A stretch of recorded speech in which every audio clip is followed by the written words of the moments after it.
what is social media? It's also known as online technology or new media.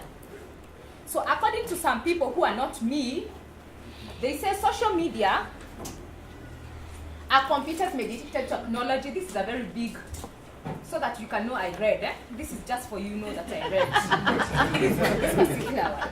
Are computer-mediated technologies that are facilitated the creation of sharing of information, ideas, career interests, and other form of expression via virtual communities and networks. In other words, the next bullet, it's a way of sharing, of passing information from one person to the other.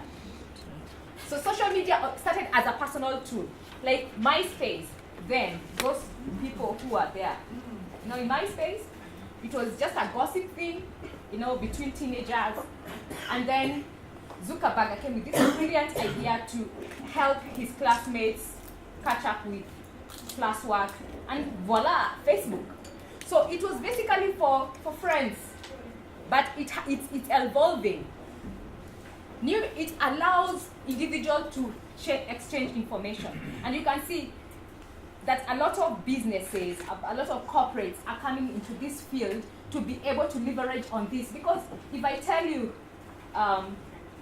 by the way, the best oil for baby is Johnson & Johnson.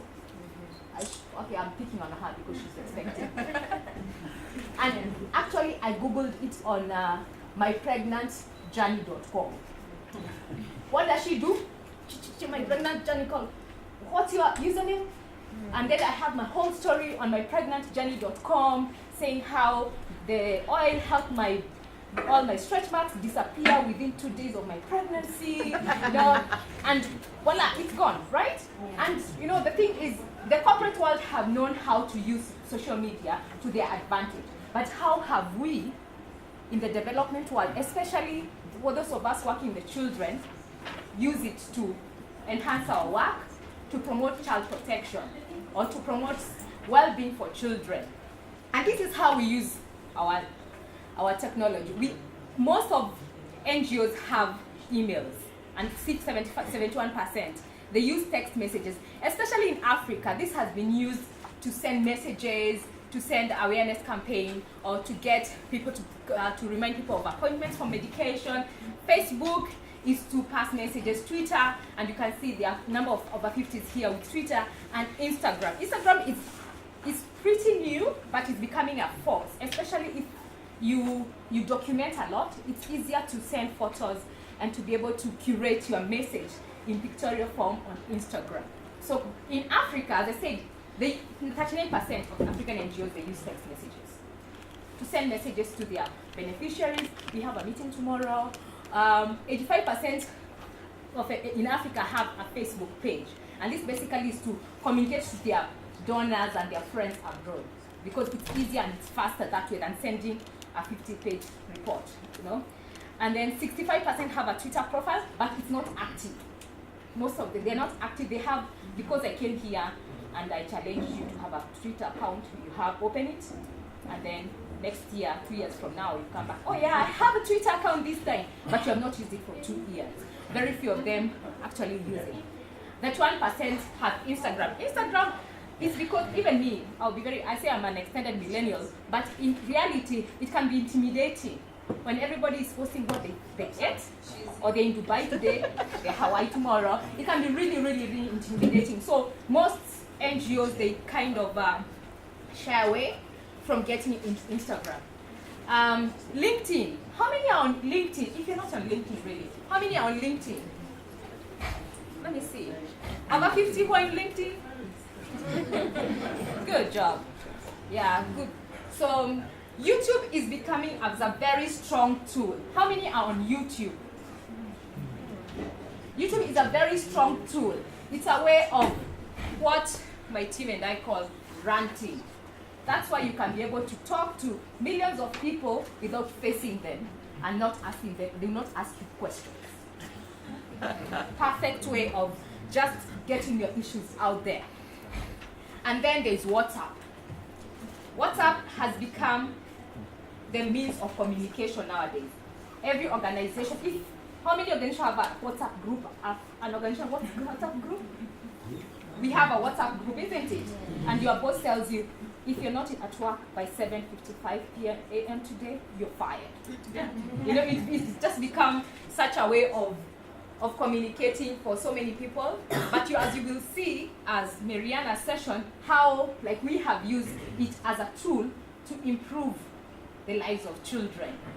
So I'm going to briefly give some 4 case studies of projects in Kenya that we have used technology and social media as a tool in terms of improving the livelihoods of children across the country and probably interregionally. So the first case I'm going to start with is Missing Child Kenya. Missing Child Kenya is a platform that uses crowdsourcing in terms of information shared among people to find information about missing children and share alerts about missing children. It is a community-led portal. By community-led portal, we mean it is the people who subscribe to Missing Child Kenya that run the alerts. So part of our strategy as Missing Child Kenya is involving the communities in being part of the solution to sharing information and alerts about missing children. And so we work with organizations and individuals in the child protection sector to help share information on missing children on various platforms, most of which Jennifer has highlighted in the previous slide. And this is done at no cost to the affected families because we try to see how best to reduce the trauma and also cost implication for these families when they're looking for their missing loved ones or their missing children. So at Missing Child Kenya, we have 3 things that we leverage on using social media. Time is very important for a missing child. Images are very important in this era for a missing child so that people can know who they're looking for, and facts. A lot of people do not know how to share information about missing children online. The most they can do is get a picture of the child, probably it's a slightly older picture, and probably share just very little information. What we do through crowdsourcing and tracking them online is we approach them and now help them create a standardized poster format that has all the information that is relevant that will be helpful for them when they're looking for their child. So we look at that. And because of the various ways of reaching people on the online platform, we depend a lot on the power of hashtags. So our database is searchable online across all platforms just by simply looking for the hashtag Missing Child KE. So that is what Missing Child Kenya does in terms of using social media. Case number 2 is the Forum for African Child. This is a WhatsApp group consisting of a maximum of 256 members, and these members are drawn from different parts of the child protection sector in Kenya.